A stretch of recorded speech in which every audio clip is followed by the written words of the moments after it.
Am I not going to hear him at all? You're not plugged in. Oh. Making me look bad. I'm sorry.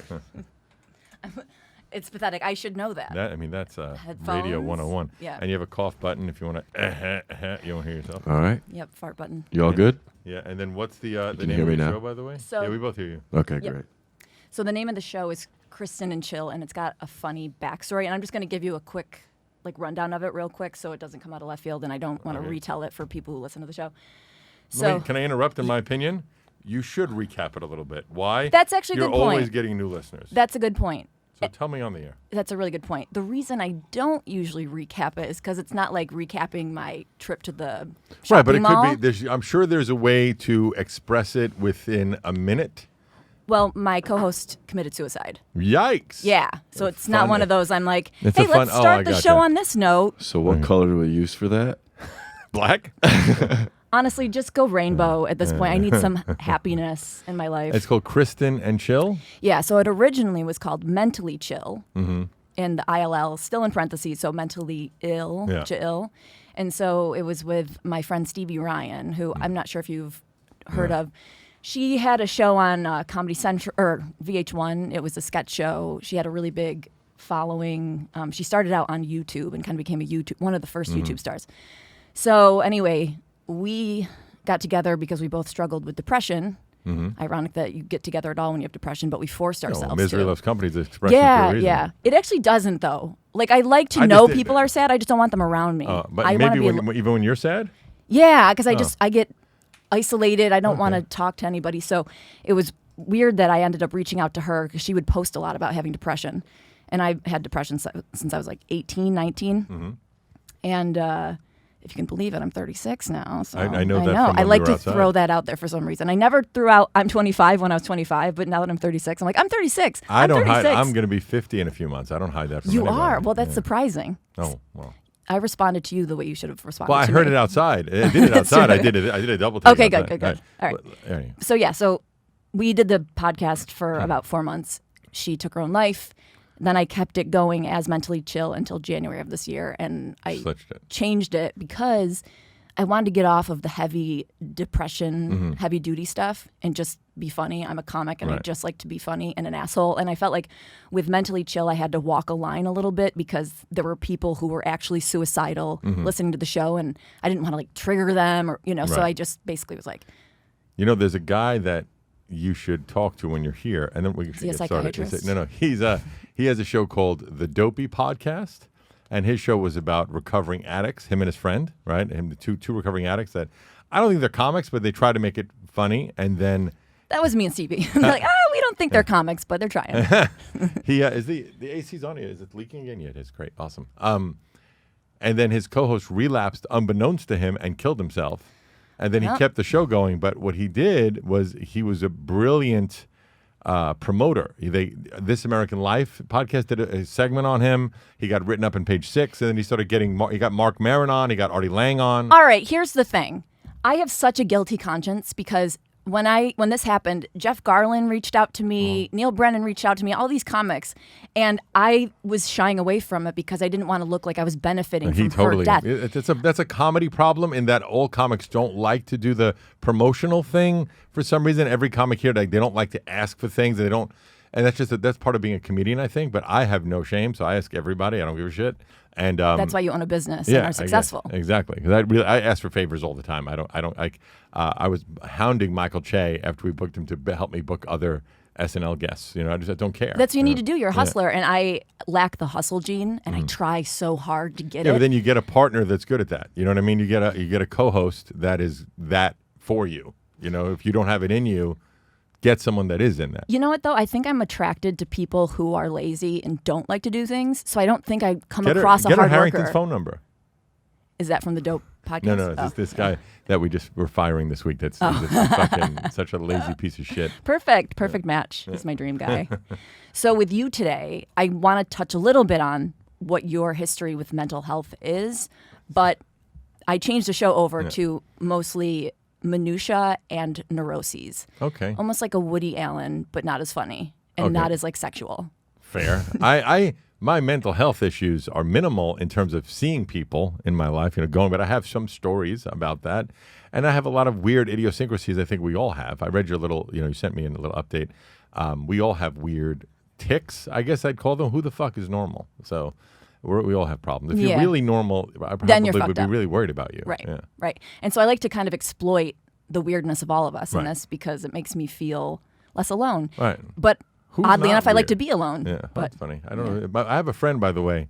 I will say it on the air about mental illness. I'll tell you a story on the air. Oh, we're not recording right now? Oh, I've gotten all Oh, of okay, this. great. Yeah. Okay, good. I just didn't know if you wanted to have like an official start or this. No, well, I do the intro alone at home okay. because I get weird. Okay, fine. Because if I fuck up your name and then I try to describe you and I fuck up, how do you say God again? I don't know how you spell that. No, sorry. Anyway, so he had SATAN. Close enough. He had mental illness his whole life, and here's this guy. He was super successful. He was VP at Viacom, run College Humor, like super successful, smart motherfucker, and had an interesting thing with his wife where they met, they broke up, and then they got back together, and then they've been super happy ever since. 2 gorgeous kids. Oh, I hate him. Everything's great, except he was constantly miserable. Good. He should be. Yeah, and he tried every single fucking combination of pills and medication and never really worked. And he wrote an article that got everywhere last year about what did work for him. And it was interesting to me because I took him to this because he needed someone to bring him home and his wife wasn't there, was electric shock therapy. That's what Stevie was doing when she killed herself. Wow. So maybe he had a better person than she did. Yeah, but I think the combination of what they did was probably not great. I don't think her doctor was very competent, but they took her off of Prozac, cold turkey. Oh, maybe that wasn't. Yeah, at the same time as doing this, and there was emotional stuff going on with guys, and I think it was just the combination. It was interesting to me because I've known him since I'm 20. So we've been friends forever, and he's always been not a super. He's would put on a happy face and be happy and joke around with me, but would complain a lot, and then all of a sudden, a switch went off, and he's not that guy anymore. How long ago was that treatment? 5 years, and they say every 5 to 10 years you need to go back. Is he still happy? He's still good now, but he's saying that he's starting to realize that he probably needs to go back again. Wow. Soon. Yeah, so that's pretty wild. Yeah. And he wrote. I'll find the article and send it to you because it was fascinating. Even I think that I hate to say relatively even-keeled person. I don't get too angry or too crazy. Well, you can't because of your size. Well, yeah, that's the other thing. Thank God for us. Exactly. And your employees. I'm hyper aware of that too. Most of my dating, if I don't meet women in a public forum because I'm 6'6" and 270. I look like a monster. So I'm aware that I scare people very often. So I don't hit on people in public. I do much better on Instagram or Tinder or whatever the fuck, and then explain to them, by the way, I'm enormous before we meet each other. Just don't pee your pants when you see a monster walking down the street. It's funny how quickly women will change because all they want is height. But then all of a sudden you surpass a certain height and they're like, nah!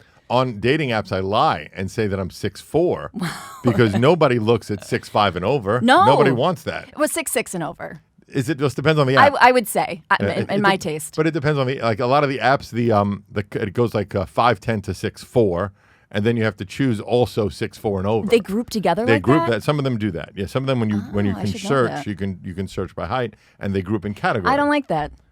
You're not the same as it. So wait, it groups together 6. From let's say 5'11", usually the cutoff is 6'4", up to 6'4". 5'11" and 6'4", that's a whole different world. It is That's a like different saying you're from America, but you're from Canada? It's still North America? I mean, whatever. Something that'll make people angry. And then also, which is crazy, I have a twin brother who's 5'7", which we look nothing. We're fraternal, obviously. I feel so bad for him. Yeah, well, he's better looking, so he's got that, and he's more charming. He's a very likable guy. I don't know how likable I am at first meeting, and he and I, which is crazy, we were born 4 minutes apart, but that cusp was New Year's Eve to New Year's Day, 69 to 70. So we're twins born in different decades. Wow. By 4 minutes. You know what's great about that? You always have an icebreaker. That's true. It's a great story. Yeah, I'm a twin. I would two different years. It's a good story. I've probably told that story 1,000 times because I have my 7 or 8 dating stories that I tell that are always interesting enough that will spark a conversation. And I literally just had this conversation with one of my good friends. He's somewhat good looking guy, but he's also a federal agent. So that just airs. So he's sexy. Yeah. And girls like that, Yeah. So that's his opening line. Not, hi, I'm a federal agent, but he works that it in. should be. Yeah, or just has his badge hanging out. He figures out a way to get that relatively quickly, and he's gotten told me this 2 days ago. He goes, in the last month, I've gotten about 25 different girls' phone numbers. We start texting, but I've never gone on a first date. I'm like, dude, you're obviously the problem. Yeah. So let me look at what you're saying. You have to be his FBI agent. Yeah, and try to figure out what the fuck he's doing. Yeah. He's the same guy, which I've told on my show. I talked him out of it. It took me like a month to talk him out of stop fucking sending dick pics. No girl. He's sending dick pics? No girl wants to see a dick pic. No girl. Even a girl you're dating, I still don't believe really wants to see a dick pic. No, because it's not like they look like Giselle. They're gross. Yeah. They're gross. Unless you're so turned on, a penis is not attractive. I don't think it's ever attractive. I really don't. No, if you're gonna send a dick pic, like do it in a funny way. Draw a smiley face on it or a sad face or something. We did a contest on the SDR Show, my podcast, because our producer, pretty girl, hasn't had sex in like 16 months. So we did a dick, what do we call it? Fuck, it was a dick dating game. It was, no, she was on a show. She was on a dating show years ago called Elimidate. So we called it Elimidick. Oh, good. And we had a tarp up with just 4 glory holes cut out, and guys had to put their dicks through. And we had a talent competition, an outfit competition, and a personality competition. And on the penises. On the penis. Oh, just that's the penis. amazing. Yeah, they dressed up their dicks. It was really funny. I really wish I was here for that. Really classy. I feel like I missed out. Yeah, it was really classed up the joint on that one. Yeah, I like it. You're going against the grain. No Me Too movement. We're sticking dicks through the window to this woman. Deep. I love it. We've done things that are, it's weird because they think that when the women and men are both consensual to this, are all laughing and having fun, I think it's hard for someone to say, how come they're doing that? We're not holding a gun to the girl's head. We did so horrible. But that would make it interesting. Yeah, it would be fun. Mm-hmm. I have a new idea for a segment. First, I was saying like we did a thing once called "Smell My Finger." Dear Three Lord. porn stars. They diddled themselves. We smelled it. Then we got blindfolded, and then we try to identify them by their smell. I would have just sprayed perfume on mine and really surprised people with how good it smells. Yeah, because it's just they smell bad. My new idea, I really hope we get this off the ground, is we'll let a fan have sex with a porn star once every 3 months, right? We talk a porn star into it, whatever. And then they get to come on together and talk about the experience, but the interview only lasts as long as he did. Oh, that's amazing. And it's really funny. Especially for people who don't like to listen to podcasts, because I'm sure it'd only be like 30 seconds. Yeah, 30 seconds. Yeah, that's amazing. It. Or it'd be cool if you don't even get his name out. Like, hey, it's nice to meet you. Oh, we're done. That's amazing. I love that. So so you don't see a therapist or anything like that? No, so I'll tell you, my history is very interesting. Is minimal, which is I've done it maybe twice in my life, but it started. You're talking about sex. Yes, that not even twice. When I was 5, my parents got divorced, and they assumed that we were having problems with adjusting to it. I really believe it was them that were having the problems, and they just projected that onto us. And at 5 years old, 5 or 6, we were going to see therapists, which is weird. And then that really didn't do anything. It was like maybe 6. But a crazy coincidence is the therapist that they took us to, my parents got divorced at 5. My father remarried when I was 13, so like almost 10 years later, or 9 years later. And it was her sister's husband was the therapist that we saw when we were kids. Oh, weird. Very weird small world thing. Yeah. Very weird. That can right? F you up. Yeah. And then in my late 20s, early 30s, like 27, 28, I started to see a therapist regularly. But what I really realized is that I just was unhappy in my situation. And I just decided everything I'm doing, I'm complaining about my girlfriend. I'm complaining about my job. That seems to be what's making me so depressed. And I just changed. I got rid of my girlfriend, changed my job, and I think I've been happier. I do think, and I know this is going to piss off a lot of your listeners, but I think there's a percentage of people that are clinically depressed and have a problem, no doubt, brain imbalance, whatever it is, something they need medication, and it will help them. Most people are just using as an excuse to say that I'm this and I'm that, and that's why I'm where I am, as opposed to just fixing what's wrong with you. Just like even my brother, he for years was traveling. He moved all the time. He moved to Miami. He was going to go to California. And the problem was that everywhere he went, he was still there. And all of his problems eventually, once the newness of look where I am now, this is exciting, wears off, he was miserable again. And then only years later, like now I think he's in a better place, but it's still not great. But a lot of people's problems, and I look forward to the hate mail that's going to come in for this, is that they don't want to take it on themselves. It's very easy in our country, more than anywhere else, to blame OCD or PCHRK, whatever the fuck they want to say it is. But you don't hear about those kids people having that in struggling countries. It's when we're content with our surroundings that we create these new problems. Yeah, we don't have enough to occupy our minds. If I wasn't in the position that I had no choice but to work XYZ job or whatever, I probably would be less depressed. But because I have so many options and so many choices, I'm overwhelmed and I'm like, well, I'm just going to lay down in a ball because it's too much for me. Right. I think for me, it's a combination. But I do notice that I can get into a situation that is cool that I've always dreamed of, and I still feel severely depressed. But I always have said the phrase, wherever you go, that's where, or wait, what is it? Wherever you go, there you are. Right. So it's wherever you go, there you are, and that's why tropical islands suck. That's funny. Because you don't. I imagine, like, I look at pictures of, these beautiful vacations, and I picture myself there, and I'm like, well, that would suck. So you feel that you're always struggling with Always, That's, yeah. But you could be one of that small percent that really does need the help. I do, because I notice with certain medications, you feel better. Yeah, like, for example, yesterday, I didn't take Vyvanse, which is kind of like an Adderall or a Ritalin. And I was not taking it often before, but I'm starting to become a little bit more dependent on it. But I didn't take it, and I was going to have a nice, lovely day. My brain felt like the off switch was just turned, like it was just down.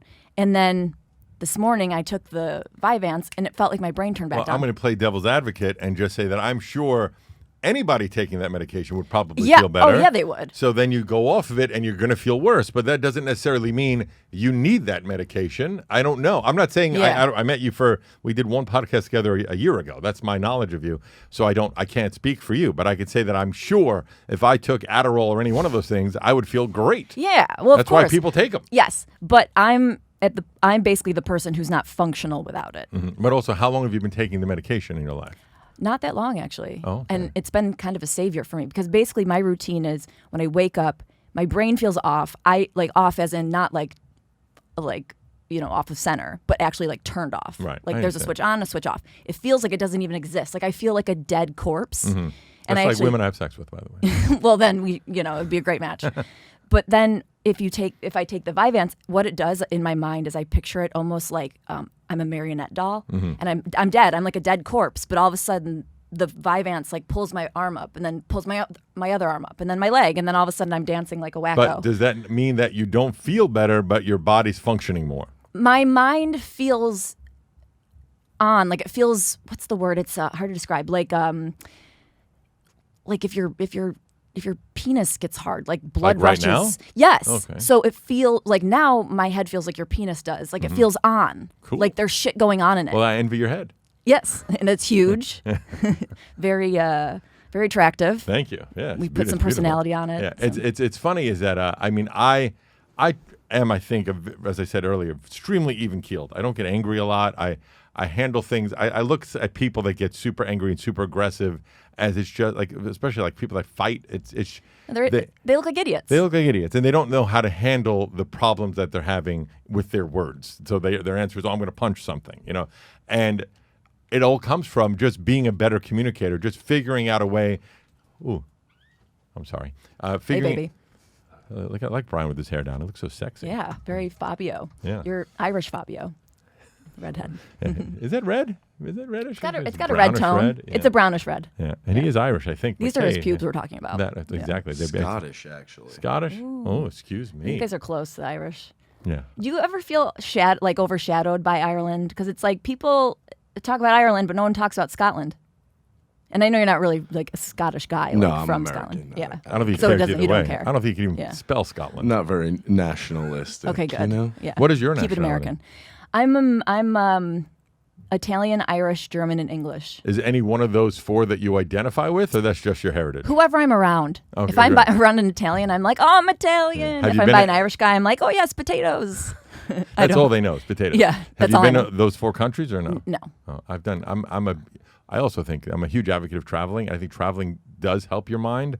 not necessarily going to tropical islands, but experiencing other cultures and other people. I agree, and I would travel more if I had the money. There's easy ways to do it for cheap. I'm telling you. Like, I did it for years. I've already slept with enough dudes. And Like, I don't want, like, I'm out of options. I've for years did this thing. It's called the Student Travel Association, where they have these deals for like 30, 40, sometimes even 50% off. And they never ask you if you're a student. And I've for years, when I didn't have a lot of money, cane, gray hair. They don't care. Yeah. You're not meeting them. You're doing it over the phone. And I would get these crazy deals that there was even I had it. There's Expedias at the time and everything, and they would always beat it all. So that's one way to do it. Then hostels and shit like that is another way, but that's not fun because as we get older, nobody wants that. But there's ways to do it and see other places. And I think that it's hard to be a racist asshole, and it's hard to. Once you start experiencing other cultures, it really helps gain perspective. Yeah. I think I've been to almost 60 countries now. Damn. And I just think it's important for people to do that. Damn. Figure out a way. Yeah. Figure out a fucking way Wow. to go. You're not lazy. No, I'm not. That takes a lot of energy to figure out how to travel without money because, obviously proof I'm lazy. Because I've wanted to travel. I went to Australia and Europe when I was in like my early 20s, and like now I'm just Through sleeping with men, like you said, or women. No.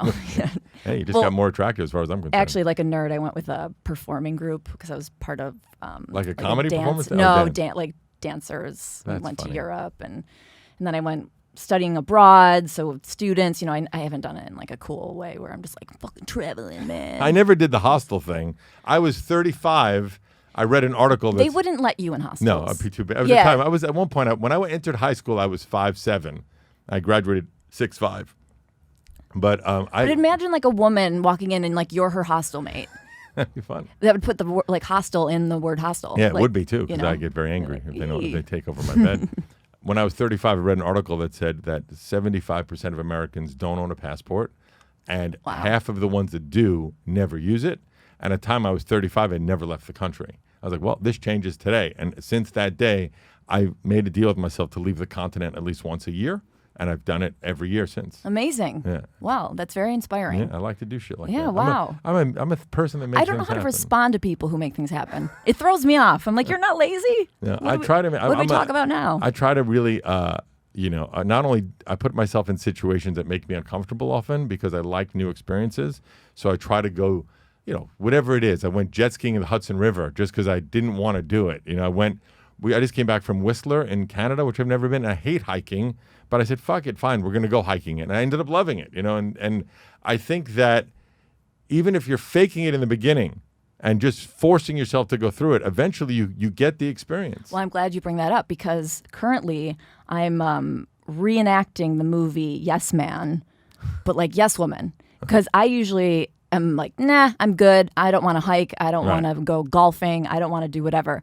This summer, to help my depression and just help my life in general, because I look back on all my memories so far and I'm like, ugh, kind of a Very lump on a minimal. log. Yeah, jeez. I'm not gonna have anything to tell anyone about. Not that Other I'll than have anyone in seeing my every life. series on Netflix, I haven't done Right. much. It's really pathetic. So this summer I've been saying yes to pretty much everything. Literally. Slept with a lot of dudes. Tons of sex, tons of drugs. No one's offered anything like educational, like to go to a museum. Otherwise, I would totally have said yes. That's funny. But yesterday, I actually went to a water park because I didn't want to go, but I'm saying yes to everything. And my sister was going with her daughter in the afternoon, and I was like, I got to say yes. This is my thing. And so I was at a water park, which I didn't want to go to with the parking and the people And the lines. and like the general public, like in bathing suits. No, thank you. But I did it, and so that's been my thing this summer. Did you enjoy it? I ended up enjoying it. Yeah. So that's how I've justified doing this, is because in the beginning, in the morning, every time for every single thing that I've done, I've been like, I don't want to fucking do Right. this. I don't think wanna that's a fucking do this. I lot don't of wanna fucking things. do Just put yourself in a situation you don't want to be in, and you'll be surprised how at the end of it, very often you're happy. I even when I was in I used to be a strip club DJ, okay, when I was a kid. And when I went to a new club, it was the same thing every time. Every girl was going to fucking hate me. They're just because they're a new guy. You don't know their music. You don't know their names. And they all think you're a piece of shit because you don't know 80 new girls' names and the songs that they like. But my attitude always was, I know I'm pretty good at this. And eventually, they're going to fucking hate me the first week. But the next week or two, they're going to like me. And eventually, everyone liked you. So it's just a matter of just go through the motions. And eventually, it'll work itself out one way or another. Yeah, I'm a fan. Not that this is necessarily the exact same thing, but I am a fan of fake it till you make it. Yeah, I really am. Yeah, I think it's a big too. thing. Unless Yeah. you're like a surgeon or a pilot. No, even if you're a surgeon, especially if you're a Yes, surgeon. especially if you're working on my face, which I will start working on soon, I'm sure. Really? You're planning plastic surgery right now? I know I can see me in the future. I'm not going to be able to age. Mentally, I'm already in the dumps. If I start seeing my face going south. But I don't think it's there yet. Like that's my whole motivation to earn money right now. To do plastic surgery? Just to be able to control my face when I get older. That's all I care about. I'm not saving for retirement. I'm saving for plastic surgery. It's funny because that face app that was so popular last month or so, not one girl did it. Every guy I know did it. Not a single girl put up those pictures. I posted, but only on stories because I knew it would disappear. It was horrific and also realistic. And it looked like what I would look like if I didn't leave my hometown because I'm from like trailer trash kind of. So I just looked like. I held that vibe right away. Yeah, I know. You can tell. So if you were, I'm going to get onto my little rundown. So if you were to tell your therapist something today, what would it be? Like what? Like a problem? Something you tell your therapist. I mean, the thing I would say is there's obviously some part of my brain that's wrong that I'm 50, will be 50 in a few months. Still single, never married, no kids. You know? Yeah, you're it's a weird. loser. Yeah, it's weird. You're fucked up, and no one wants you. Exactly. I think that's true. That's going to be on my tombstone.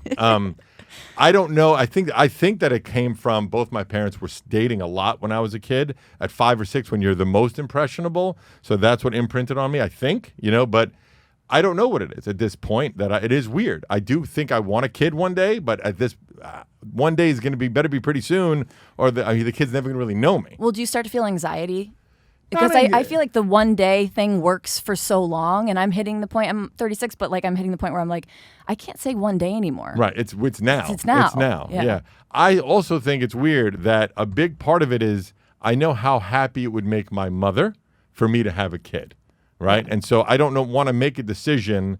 The two reasons why I want to have a kid and be married is super selfish, which is I'm taking care. An uncle of mine right now has dementia. My father passed away a couple of years ago, and both of them I took care of. So I'm still the uncle right now. Caretaker. I'm the caretaker, and then there's nobody to do that for me. So it becomes that's the anxiety. So your brother doesn't have any kids. He doesn't have a kid, not married, no kids either. And Same no other fucking siblings. Thing. No other siblings. Oh, your poor parents. Yeah, they. Well, my father is not here to be, but yeah, my mother. No, well, then I feel even worse for him. Yeah, poor yeah, dad. he died without knowing it. But I had the only thing I have is my cousin, who I look at like a brother, has 2 kids, and I've told them a few times, hey, a couple of years, you may be taking care of me because I'm taking care of my uncle because he had nobody. Yeah, and I hope that they. I love that you said a couple of years. Yeah, it could be. I don't know. Yeah, it could be. Who knows? I mean, you're an old man. Yeah, there's no guarantees. A friend of mine, I was in Whistler this weekend, and the reason why we went is one of my friends had the worst year of his life. His 17-year-old son was killed in a car accident. Horrific. His wife's mother died, but while that doesn't sound so bad, has died because there was a flood in Austin and they didn't get to her in time. Ugh. That's bad. Yeah. Then his brother had a brain aneurysm and died in a gym. All within about a year and a half, okay? And he just said, I got to go away. That's street cred right there. Yeah, it's crazy. Feeling sad. Yeah, he's allowed. Yeah. So we did a boys' weekend in Whistler. Like 6 of us all went away, did the hiking and all that shit.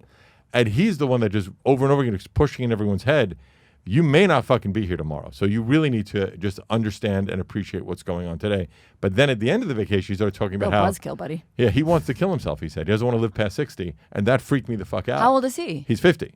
We all turned 50. Well, when I was probably like 10 years old, my cousin, who was 17 or 18 at the time, said, oh my God, I'm going to kill myself after 50 because I don't want to live past 50. So he was 17, 18. Now he's 42 or 43. He just had a kid and his life is almost like just beginning. And he told you, we're still doing it. No, but so he's off now. Like he's like changed his tune. But I'm surprised that your friend is keeping the tune up because he's 50. That's not far. That's his reasoning about the same as he 60. misses his child so much he doesn't know how to function. And he doesn't realize, also his life is centered around, he's fucking great looking in phenomenal shape. And he knows that it's not going to last forever, and that's his identity. So he's struggling with not being the guy that whenever he walks into a place, everyone's like, holy shit, look at that dude. And he's not going to be that dude anymore. And he will be past 60. The whole son thing's still going to be. Yeah, it's going to be hard. A little. Yeah, it's weird. But so for me, again, to go back to it is a little weird that I'm thinking, wow, if I don't marry, I'm not dating anyone. So the chance of me getting married and have a kid within the next year is probably pretty light, So it's just becoming now, well, maybe that's just not going to happen. And that's been a hard struggle for me. That's been the thing the most. And it's weird. It's both my brother and I. So something happened to fuck us both up because we're both that way. Are you 69 or is he 69? I'm 69. See, you got to use that to your advantage. You should be all sexual. Yeah. You're 69. Oh, hey, what's up, right. baby? Yeah, you should have like 10 kids. Yeah. It's weird. Also, it's been a running joke on my show. I haven't had sex without a condom in 20 years. Wow.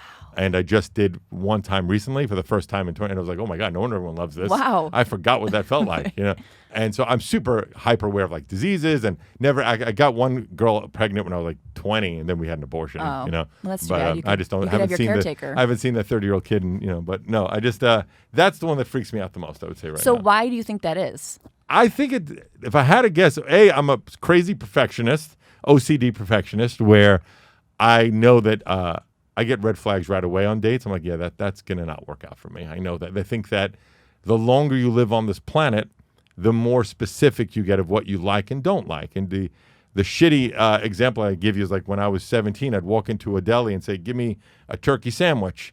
And whatever came, I was fine. It's a fucking turkey sandwich. But now I'm 50. I'm like, I'll take the low sodium turkey. I'll take the Dijon mustard, toasted bread, but not too much. Use the multigrain bread. So you basically get more obnoxious. Yeah, you get more annoying. Yeah. Yeah, because you just know what you like and don't like. Right. And then when I was a kid, I'd sleep on a floor. I didn't fucking care. And now if it's not super comfortable with the right man, and some relationships end because I like it cold and you like it hot, and it's never going to work. You know what? That is actually a big thing. It's true. It 100%. is. And I've thought, well, I'm glad I'm single lately just because I don't have to worry about fighting about the heat or It's the a constant temperature. thing. Yeah, and with my antidepressant, so I'm on Prozac. I used to be on Effexor.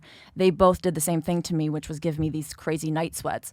But it's really anti of what you would think it would be. When I'm under covers and I'm like warm under the covers or nice and cozy under the covers, if the air is cold outside of the covers, I break out into a hot sweat. If the room is cold and I'm under blankets, I will break out into a hot sweat. That's weird. If the room is cold and I'm not really under blankets, I won't break out into a sweat. Okay. But if you're under blankets and it's hot out, you're fine? But if I'm under blankets and it's warm in the room or not like a crispness, no sweat. And that's how you like it. I like it like that, but also it's because I don't wake up drenched in stinky, gross, disgusting Me, it's usually sweat. I wake up in urine because I pee myself. Well, a I lot. do that, of course. Okay. And I think that actually, that makes me a little bit too warm, too. I think Right. that, For a little because while. it's warm pee. For a little while. Yeah. But it's really uncomfortable. So with a dude, it's good that I'm not dating, but I've thought, well, if I did start dating someone or got into a living situation with the male, which would obviously be someone I'm dating, I would have to be constantly just either, I'm sorry, can you keep it warm? I'm going to wake up pure sweat, or I need to go off my antidepressant. Or to you fix sleep the in sweat separate thing. bedrooms. It's not unheard of. I'm into that.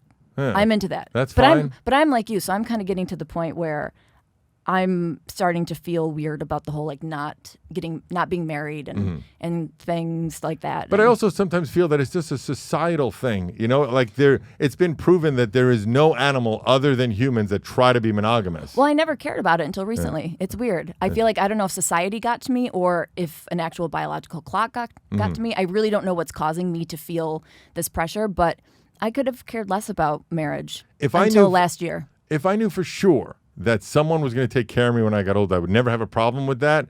And it was just my mom being disappointed, I'd rent her a grandkid and say, there you go, there's your fucking kid. There should be rentable grandkids. I'm sure there are, but it's not legal. But it should be.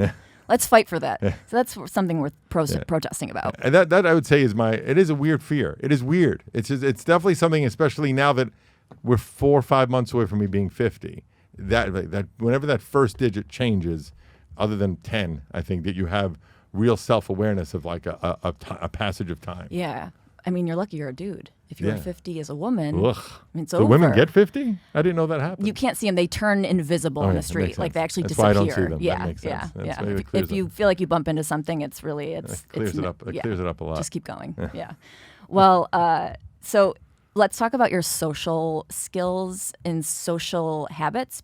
And the reason I do this is because I've never been good at making friends and being social. And so I'm deeply curious about other people and how they make friends and why and what your motives are to have friends.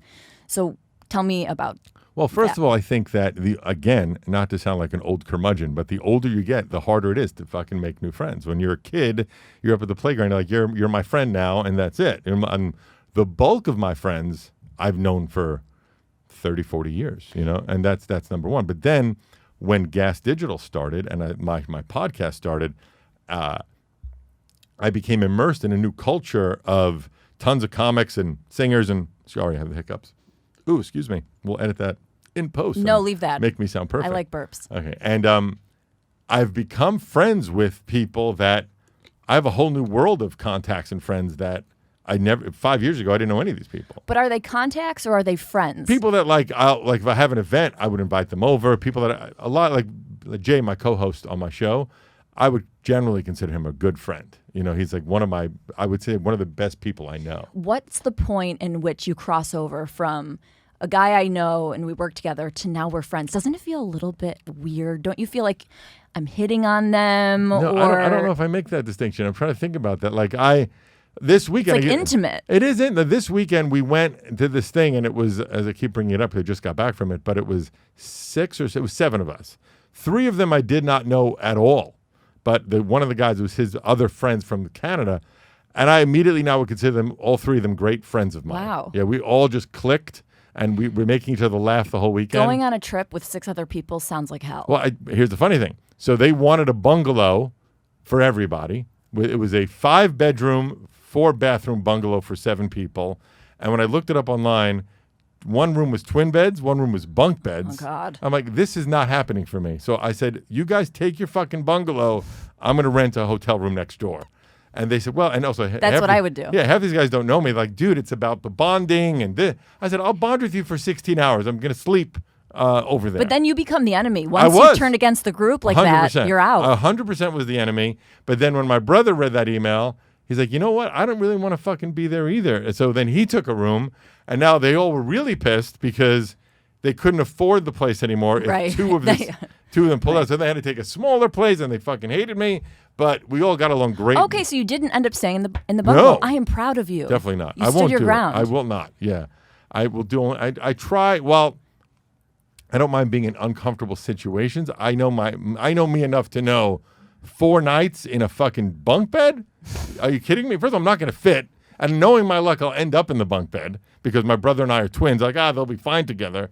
I would have lost my mind. But I think that's also why we got got along so well, because we didn't have to spend every moment with each other. I could go home, back to my room where nobody was there, just me. So that made it easier for us to get along. But these 3 guys, like, we're now all in a it's super faggoty that I'm saying this. I know I'm not supposed to say that word, but we're all in a group chat on WhatsApp, and we've all been like texting since that we're all going to try and plan another trip again, which is nice. And it's like the real Housewives of Whistler. Husbands of Whistler. Yeah, 100%. And they're all about my age, 47 to like 51.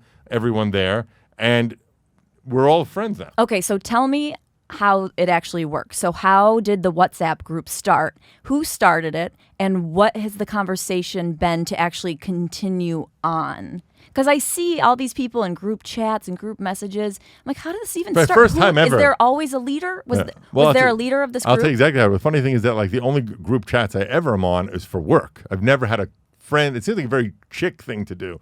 But what happened was apparently it's not, because I'm in like none.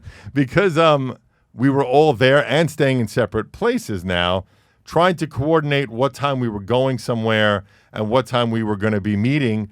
And we're in Canada, where a few of them didn't have international cell plans, where the texts were costing more. We said, let's go all get on a WhatsApp chat. One of the guys never heard of WhatsApp, which freaked me out. Like, how do you not know what that is? We had to download it for him to put him on his phone.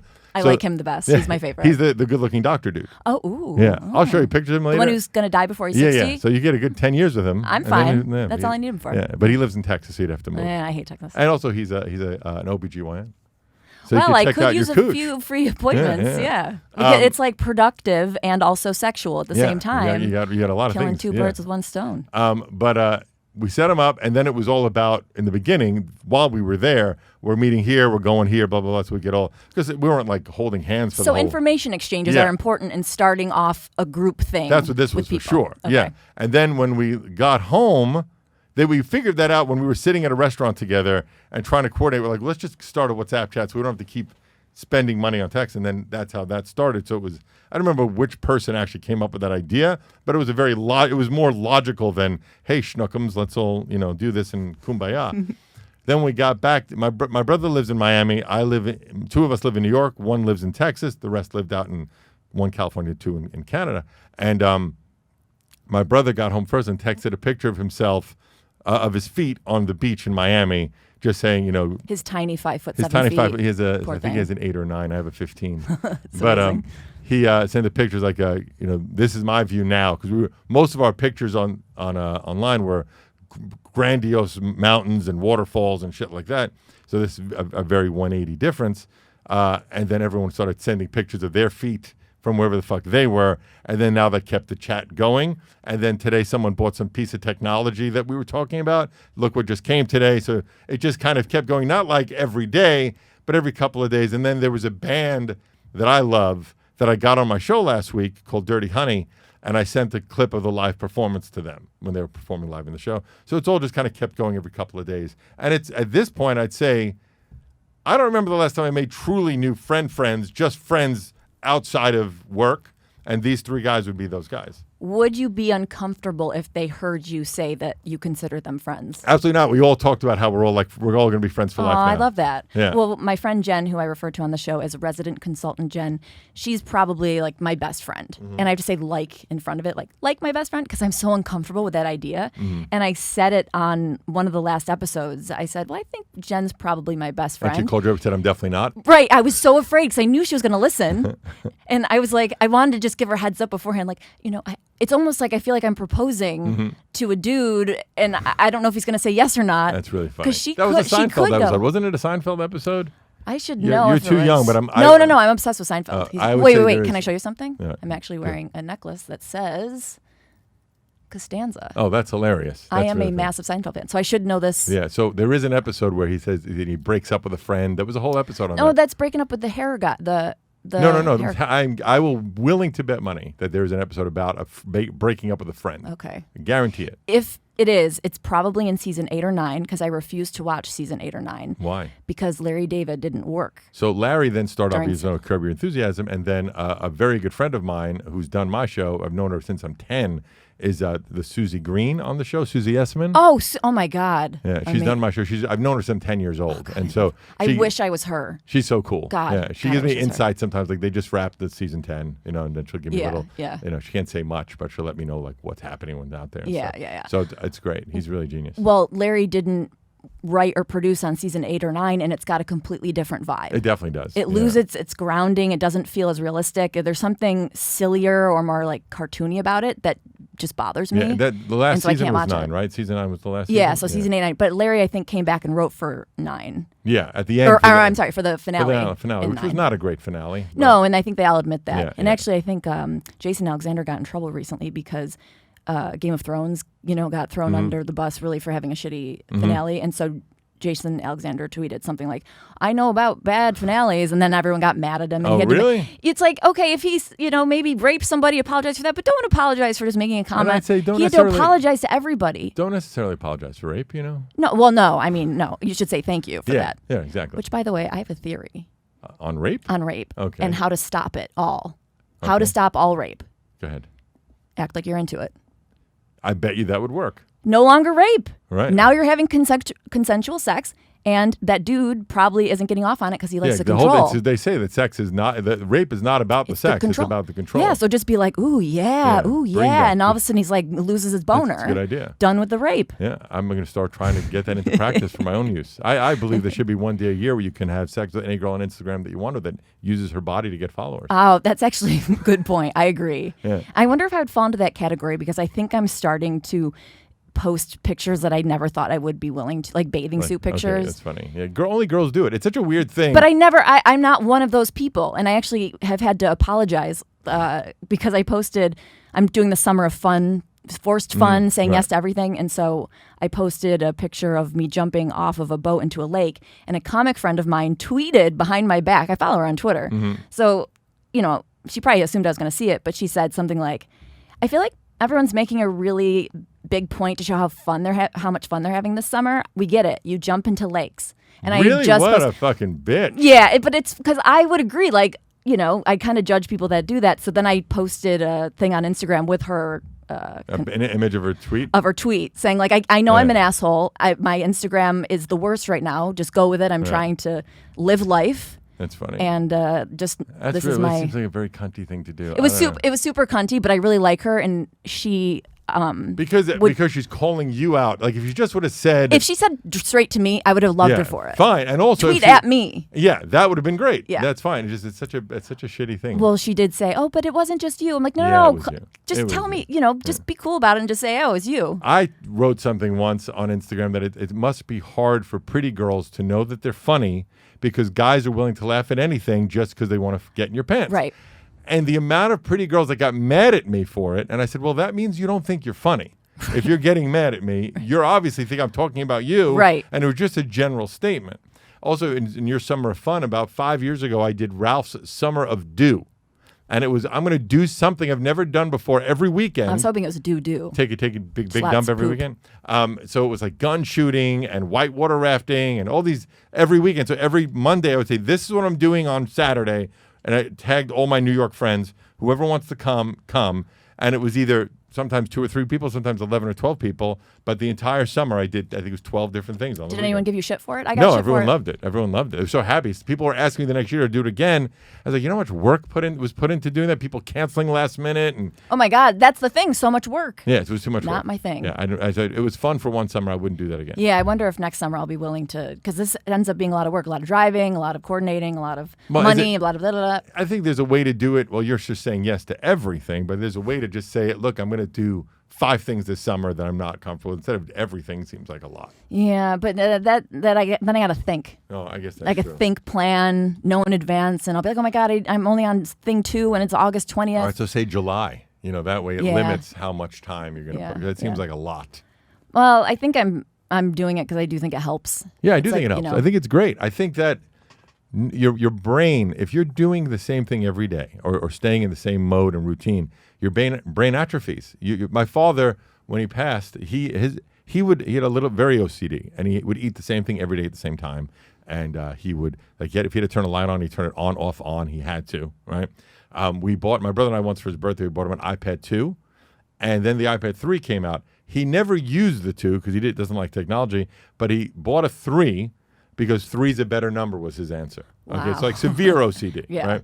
And he would do the same exact thing every day, same time, and he started to lose his brain. His mind wasn't working so well towards the last 10 years of his life. And I truly believe it's because he wasn't forcing his brain to experience new things. I agree. And you just have to. You have to. I absolutely agree. My dad, I think, might go down a similar path because he's exactly the same way, but I don't think he's ever going to change. But he does the exact same bike ride route. So he's not a bike rider. He's not a cyclist. Mm-hmm. He's like a guy who rides his bike who looks like he's only riding it because he looks like he got a DUI. He doesn't look like an athlete on a bike. That's funny. But he's been riding the exact same route throughout our town and area for, I think, 40 years. Once a day? Once a day. But it went up to once a day from when he retired, when he was working and teaching, and he had a business. He was doing it twice a week, but since he's retired, it's literally every single day, rain, the exact snow, same sleet. route. Oh, that's the definitely that's mental illness same, as well, obviously. Yeah. Wakes up same time, does this exact same routine, but that bike ride has not changed 1 inch in 40 something years. Yeah, that's crazy. What happens if they close a road or they move something? He will go around. Like he will change, but if he does change, has to be forced. Yeah, he would never choose it. That's really funny. Yeah. Wow, that's crazy. Yeah, I mean, that's why also I think that I am so it's deeply concerned for me to force myself to do different things. I see what happened. Like even now I'm taking care of my uncle, and my uncle, my grandfather, my father, as they get older, men especially, I think, they stop taking care of themselves. They wear dirty shirts. They start to smell. I just think men lose I guess because if I'm thinking about it in a bigger picture, most men are doing these things to attract women. And then as that becomes less and less important, they take less and less care of themselves. Yeah. But it's so unappealing. Like my uncle only goes to the same, again, another routine thing, goes to the same pizza place every day to have lunch at the same time. Yeah. He does eat something different every day. But when I went there to go see him the other day, his 80-year-old friend, who's pretty with it, came out to meet me and said, we have to do something about Stevie because he's not showering. He's smelling. They say they can't keep him here. He can't stay here if he's going to stink up the place. That he's frightening other customers. Oh, my God. He's that bad? It's bad. So now, and he had shit all over his shirt. You're not doing a good job. Yeah, I know. I only see him once a week. There's only so much I could do. But thank God we got him on Medicaid this week, which took a long time. And so now he's going to have a caretaker because he's ambulatory and with it enough to know that he doesn't want to be in a home. but he's definitely not with it enough that he needs somebody. And I can only go one day, maybe 2 a week. That's always he's an hour and a half away in Brooklyn. Oh, it's not an easy thing to do.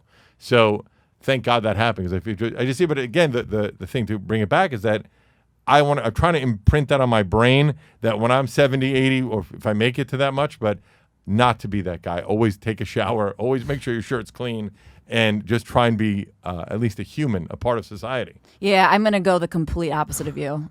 I'm just fucking. You're already planning it? Yes, yes. This is just because I have hope right now. There's still hope for my future, but once, and this is actually from Seinfeld, when Jerry, Elaine, and George all decide to volunteer for old people. Mm-hmm. And George is talking to the guy that he's working with at the coffee shop, and he's like, why do you even wake up in the morning? You don't have anything to look forward to. And I feel that exact same way. And like, my grandma is 90 years old. She went to the water park with us yesterday. I was pushing her around in a wheelchair. She's awesome. She's super with it, and she can actually walk, but I think it's just too far. Did you just throw her down a water slide and say good luck? I put in the wheelchair down the water slide. We had to be safe. But I was pushing her around in this wheelchair, and she was such a good sport. And she was happy and cheery and go lucky. But it's like, but your life's over. Yeah, I don't know. Like, why? Why are you smiling? I mean, and obviously she would say, because I'm enjoying this day and this moment with my grandchildren, my daughter, my son-in-law, and my great-grandchild, but I look at it and I'm like, but it's over everything. The doctor friend of mine said to me once, you don't realize the strength of how strong the will to live becomes as you get older. Like, is it will to live, or is it will to ignore reality and that life is weird and fucked up and you're going to be dead soon? Yeah, I don't know. I start thinking about death too, because now that I'm 50 and because I'm 6'5", right? You don't see a lot of 80-year-old 6'5" people. No. You see none. No. And not just because they've shrank. No, you just don't see tall people. Right. I look at it like dogs. Little dogs live 20 years. Great Danes live 9. Mm-hmm. So I'm going to not live as long. If I make it past Quality 70. versus quantity. Yeah, I think I'm going to be in the bonus rounds if I get past 70. And I don't think that's 20 crazy, years. yeah. It's 20 years when I think about that, because I can vividly remember things from 30 years ago that seem not that long ago. So 20 years ahead of me, it's not that much time. How do we deal with that on a daily basis Yeah, and wake up and get out of bed I don't every think morning? about it. I just try not to think about it. And that's the key. I think too much about it. Yeah, I try not. If anything that, like right now, if I told you all the shit that's going on in my life, that is, if I thought about all of them, I would not get out of bed, because there's crazy. And I think that's what my problem is, because I think about everything that I shouldn't think about almost in an OCD way. I don't think I have OCD necessarily, but I think of the same negative thoughts on repeat over and over and over. It's not like I have to turn the light on 3 times. It's that I have to remind myself that, that one time that I was an idiot, and I looked like this and I acted like that. And not that that's the worst stuff, but I just replay why I'm the worst over and over and over. And then it's hard to get out of bed after you do that. That's how I go to sleep. That's how I wake up. I get to sometimes when certain things are happening. Like, I'm dealing with a couple of major things in my life right now. And like, even we use my uncle. Like, if I have a really bad day with him, it's hard to come home and feel good. Like a couple of weeks ago, I hope he doesn't listen to, he doesn't know what a podcast is, so it doesn't matter. Yeah, he's not showering. Yeah. I don't think he's going to delve into podcasts. On a side note, like, a friend of mine got a big write-up in his podcast in a newspaper, like it was in the Daily News on page 6. I'm like, dude, how did that do? Because it made no difference. I'm like, oh yeah, anyone that's still reading newspapers doesn't listen to a fucking podcast. No. And so he, I'm sorry, I just lost my train of thought. What the fuck was I just saying? Having a good day after you get home. Oh yeah, so I come home, and one day I went there, and his shoes were covered in feces, like shit. Like, literally looked like he was stomping around in dog shit. Like, okay. Like, literally, I hope it was dog shit. Yeah. I don't know what it was, and he had stuff all over his shirt, and he just was like, his brain, he forgot his wallet, he forgot his keys. Jeez. And he was sitting there, so I had to take him home. I made him take a shower and threw out his sneakers and stuff like that. And you can't come home from that in a good mood. You're just not, It would be weird if you did. Yeah, dancing in the streets, With the same shoes. So with his shit shoes just twirling him over my head. So I came home, and I was like, well, I attach food and mental, like, bad news equals me eating garbage. That's just how I've always been. I think especially the Jewish faith, we very much, not that I'm very religious at all, but I grew up in that way. And I just make that association. So I eat like shit when I'm in a bad mood. And that's what I came home, and I just fucking did it. And even like when... That's a little pun intended. I don't think you wanted to use shit there with that story. Exactly. But even like when my father died, I gained, like, I'm now not as bad, but I was like 250 weight when he got sick, and I was 300 after he died. And that was like a year of taking care of him, and in hospice they give you ice cream and cookies and shit. Yeah. So you just eat garbage every day, and I got up to 296. So now I'm back down to 270, trying to get back to where 250. I felt That was seems over reasonable though with your I height. should be about 235, 240. Really? But, My dad weighs like 220 and he's only 6 foot. Well, also for me, which is weird, is that my penis weighs 11 pounds. Oh, so okay. Well, that's a so problem. Well, I really- think his is 14. Last time we did it, it was 14 pounds. But You brought out the scale? Mm-hmm. That's nice. So I sometimes will say to myself, okay, I'm going to be fucking miserable for a while. Even if you break up with someone or something bad happens, and I just allow myself to be miserable until I feel like I'm not going to be miserable anymore. And I think that certain people, they get mad at themselves for feeling miserable, and then that feeds the misery, and it lasts longer than it should. So you just allow yourself to be like, all right, well, fuck it. I'm going to be in a shitty place for a while, and that's what happens. And then I try to sometimes look at it with like, well, I did have good years with my father, or had a good time with this girl, so that the only reason why I'm feeling shitty is because I had those good moments. If I didn't have those good moments, I probably wouldn't feel shitty. So I try to look at that part of it. yeah, but I would look at that in a negative way. Like, Because you're not going to have any more good moments anymore. right. Yeah, but I mean, I guess we're also, I say, like, we're all going to die. We're not going to live forever. I'm so programmed to just go negative. Right. Like people are like glass half empty. People are like glass half empty or half full. I'm only thinking it's half full if it's full of shit. Like if there was something good in there, it would be half empty. Right. But if it was like half full and there was actual shit in there, I'd be like, oh, it's half full. Like so I almost like pull out the worst. Right, the worst. There's that famous story about the king with "This too shall pass." Do you know that? That was the. He was a king that wanted to always realize, like, stay grounded, and he needed something to help him keep grounded. And they made a ring that says "This too shall pass," meaning good stuff or bad stuff, you're going to get through it. It's going to change, and to help him kind of keep grounded in the moment. Yeah, well, my favorite quote, I think, Winston Churchill, and I have the only reason I know is because my mom bought it as a magnet, and it says, if you're going through hell, keep going, Right. because the only way out is through, Right, basically. makes sense. And I think it was Socrates that said, "Nice tits." That was Socrates in his, like, prime. Yeah, it was really some of his best work. Yeah, that's what made me a big fan. So the last part of the show, I call sweat the small stuff, which is really cheesy, but it's stuff that annoys you or social etiquette that people do or don't do. I'll tell you a great thing bothers that you. just happened. This was really bizarre. So a lot of birthdays and shit from my friends. Birthday etiquette. We could get in a whole thing in birthday etiquette. This one is more meal etiquette. Okay. So all of us that went to high school or college together, we're all basically turning 50 this year. So we're all doing special events. One of my friends turned 50. And the check coming, what you do with a check is a bizarre thing to me. And it's so stupid. In a lot of countries, they automatically split the check to each person gets their own shit. But in New York, for whatever reason, we do not do that. And one of my friends, if he knows he ordered more than everyone else, he'll say, let's split the bill. Of course. And if he knows he ordered less, he itemizes what he owes. Of course. Right? So we were out. See, why are you friends with this guy? Yeah, it's he shitty. should be gone. I call him out on it. Okay, But good. also, here's what I'll say on that. You have to realize, and there's people in your life, and there's people that shouldn't be in your life, right? But then, and everybody has their idiosyncrasies that make them good or bad. And you just have to decide, does the good outweigh the bad? Yeah. And then I have some friends in my life He that must have a lot of good to weigh out. Yeah, that he has a bad. lot of good. He's he's a very good guy. You know, like I would try the old, he'll hide a body with you kind of guy. Oh, you know? all right. But he does have Could use a lot of double standard idiosyncrasies that drive me crazy. But he's a good guy. Yeah. So we were out to dinner a while ago, and this came up. So he's said, hey, he had a appetizer, entree, dessert, 3 drinks, and the whole The whole shebang. fucking shebang. I split an entree with one other person, and I didn't drink, right? And he said he's going to have no, we'll just split the check. And the other person that was there, I didn't know that well. I didn't want to get into a big debate. I said, yeah, it's fine. Hold on a second. I called the waiter over. I said, can I get a filet mignon to go, please? And he did. I said, okay, now we can split the check. Oh my God, best move ever. Yeah. Really good move. Yeah, it was really great. Really good Really move. made me happy. So how did he respond to that? He was not happy, but I said, all right, no, what do you mean? I thought we all just, what are we going to do here, right? Oh my God, I love that. You called him on his shit Yeah, in like it the was great. smoothest way. Yeah, it was really That's funny. what I lack is the smoothness. And then, and the birthday one, that was we were finishing up. A guy came an hour and a half late to the dinner, which is like, go fuck yourself at that point. And there's a different dinner now. This is 2 days ago. And one of my friends was finishing his, had lobster risotto. And I said, oh, it looked pretty good. That was good. You want to try it? I don't want to try it. The guy that just sat down said, I'll try it.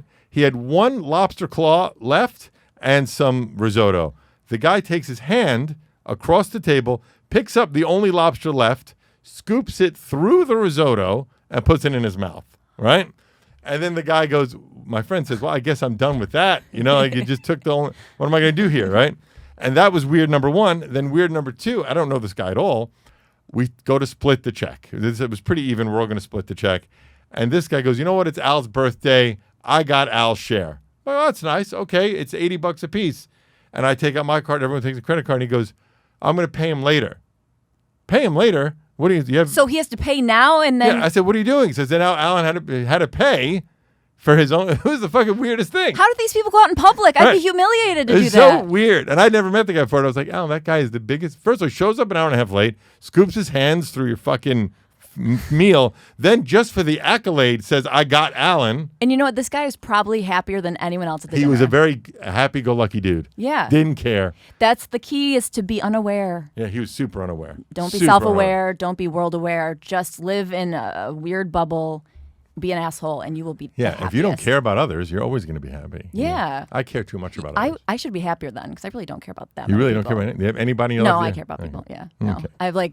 I'm obsessed with my family. Like, I don't know what would happen if anything happened to them. Do you have any brothers or sisters? One brother, one sister. Are you in the middle? I'm the youngest. The youngest. Okay, that usually means that you are used to being taken care of because Yes. everybody loves the baby. And Yes, blah, blah, blah. that's been very detrimental to my life. Yeah. 'Cause The middle one, no I one always gives felt a like I fuck could about, never right? take The middle one, no one cares. That's- Yeah, and it's my sister, and she's the strongest. Yeah, that's what happens. Yeah. I think that with me and my brother, so he was very cool and good looking from when we were kids, you know, and it was literally Joey's house. Like we'd be sitting sometimes at the table and a guy got, like my friend, his name is Maurice, we were 13, and gets a call from his mom, where are you? I'm at Joey's house. And I'm standing never there, your house. and Joey wasn't even in the room. I'm like, could you at least say Joey and Ralph? I remember this so well at 13. And having that shadowy thing at an early age and not really being the other one, I think made me a stronger person and made it so that I had really bad acne, where I remember one girl thought, she said, oh my God, when did you get chicken pox? And she was being serious. She wasn't being mean. I'm going to use that as a Yeah, joke. it's really crazy. And all of that, I think, helped make me a stronger person so that as we got older, I could take failure more. I could push forward more, where my brother cannot. Like if he hits one barrier, he doesn't know what to do. Yeah. And I think that's a good thing. And I tell people always embrace the shit, because you're going to be happy you went through that earlier, because as you get older, you'll know how to deal with things. Yeah, you took it the way I wish I did, because I think I had, the third wheel syndrome and stuff like that, and I used it more to define myself rather than to get stronger, which sucks. Yeah, but I mean, you could still. I guess I don't know if you could change. I don't know if people change. I really don't know. We try. I don't think it's. I don't think it's really that possible. No. Yeah, you have to really want it and make it an everyday mantra if you really want to change. Yeah. I don't know. I don't think people want to do that Yeah, much. I want to put on TV, scroll through my phone, keep my brain nice and lazy as it wants to be. It sucks. That's I'm paying the price, but at least I admit it. Yeah. So, well, thank you for doing this. Thank you. You've been very open and very honest. I'm a very open and honest person. I love the open and honesty. I've always been like open and honest, and it's weird when people aren't. Yeah. I mean, what are you hiding? Why? Yeah, especially in this format. What am I going to do feel with this information? I'm not going to like use it against you to Exactly. create a bomb to blow up your house. Like, the reason why I feel people have gravitated to podcasting is for the openness it's and real. It's real. And I think that people that put on an act for their, like I was at radio for 20 years, and radio, it was, you had 1 minute or 2 minute breaks. Yeah. And you got to get in, get out. And at one break, one thought, that was the whole thing. It took me a while to transition to podcasting and understand, we have an hour. We can, I don't have to figure out how to make this fit in a 1 minute thing. And when I used to do a couple of those like VH1 best of countdowns of music, and because I worked in rock radio, and I would speak in these 1 minute clips when they said, well, what about this song? I'd be like, blah, blah, blah, blah. And they were like, we don't fucking have to edit you. How come you're doing this? Well, it's 20 years of doing radio. I don't have to cut. I know how to speak in a fucking 50-second clip. yeah, but then you got someone like me. I've only been podcasting, and I couldn't describe what I want for dinner in less than 30 minutes. Like, that's how just go on and on and on. It's I like still enough. could turn off, like if I'm somewhere, I did a TV show 2 days ago, and I could easily flip off not cursing, because you can't curse on live radio. So that I can do very well, and then go back to being my normal potty mouth self. I can turn it off because I got the mom who you couldn't swear in front of. That's funny. My mom didn't care. My mom worked in comedy when I was a kid. So Oh, that's she ran a comedy club in New York. One of the first people. Oh my God. She put Chris Rock on stage first, like one of the first. Susie Essman, Joy Behar, Mary Cantone. All these people. That's why I know them. Wow. From when I was a kid. Damn. Yeah, and it's funny. I'll tell you this one last story that I think was amusing. Happened like 5 years ago. I was on a date at the Comedy Cellar, and Chris Rock went up on stage, and the girls were like, "Holy shit, it's fucking Chris Rock!" I was like, "Great, okay." After the set, I said we should go upstairs. There's a restaurant upstairs, and very often the comics are hanging out there. Maybe we get to meet Chris Rock. And I mean, I hadn't seen him in 30 years, 25 years at the time. And I went up to him, there's a bunch of people. I said, "Hey, Chris, my mother's name is Leah Sutton." And before I even finished, she says, "Oh my God, one of the first, sit down, let's hang out." And we talked for like 5 minutes. And I'm a big fan of not overstaying your welcome, always punch out early, let them be like, "All right," instead of saying, "All right, we got to go." So we did like 2 minutes left. And as I'm walking in, I thought to myself, I bet you this girl thinks I'm fucking super cool. And then I'm like, well, actually, in my head. But she still made you wear a condom. Yeah. No, I basically just said to her, hey, Chris, my mommy knows you. There's nothing cool about that. You know? Right. It wasn't like that's anything hilarious. else. Yeah, but anyway, that's. But that's what fame does. You can make the uncoolest stuff cool. Yeah, you try. Yeah. But that is cool. I mean, my mom, super cool. She baked cookies a lot. You know? Well, that's good. Cookies. My mom couldn't bake for shit. Yeah. Well, see, I win. No, I don't. I really wish my mom worked at a comedy club. I would be much better off right now. Probably. I don't know. I don't know. Anyway, all right. Well, thank you for doing this. Thank you. Follow me everywhere for those listening. I am Ralph Sutton. My podcast, the SDR Show, Sex, Drugs, and Rock and Roll Show. And then I have a network called Gas Digital Network. We're recording in this studio right now. It's such an awesome studio. And it feels so refreshing because I actually, my backpack is out there with my mics just because I didn't want to leave it in my car. But I just have been like chugging around, going to people's apartments, setting up my... Is that what you've been doing this whole week? Is like trying to get... Or that in general, you're just... In general. No, that's what I do. Yeah. What do you use, a Zoom? Zoom. Oh, yeah. I'm a big Zoom person. I don't know anything about it. Like someone bought it, well, I paid for it, but they just picked it out and I just plug stuff in. That's cool. I've become a podcast like guru, so to speak. Well, yeah. Where I knew nothing about it when I started 5 years ago. Then I was hired by CBS Radio to help consult, and I work with a bunch of people, and I didn't know anything 5 years ago. It's so weird that the word podcast and guru can go together. Yeah, I used to, the reason why it's called, I know we keep rambling, I'm sorry, but the reason why it's called the SDR Show and not podcast is 5 years ago, I was embarrassed to use the word podcast. Yeah, I get it. To people who don't know what podcasts are, I have a hard time saying, I have a podcast. So to people that read the Page 6 or, the newspaper, I'll say, I have a radio show. And I kind of do like quotes around it because they have no concept. Yeah, I don't want to explain radio it. Show, I guess. And, so, yeah, I can't. It still stresses me out. And now I think it's not a dirty word anymore at all. No, it's not. Because even on TV news shows, at the end, they're like, hey, if you want to keep listening, check out our podcast. I'll keep shame attached to everything. That's good for you. No matter how long I do it, I only do that with masturbation. Yeah, you should keep the shame. Thank God. Yeah. All right. Well, thank you so much for listening. Remember to support the show by rating 5 stars and 5 stars only on iTunes. Follow Ralph at I am Ralph Sutton, both on Twitter and Instagram. And you can follow me on Instagram as well. You can see those bikini pics I was talking jump about. in the pool or jump in the lake pics. Annoying posts at Chris Karn. And remember, stay bored enough to listen, but not too bored. Bye, guys. All right, you guys ready to record? That was a warm-up. That was just the warm-up. That was awesome. Thank you.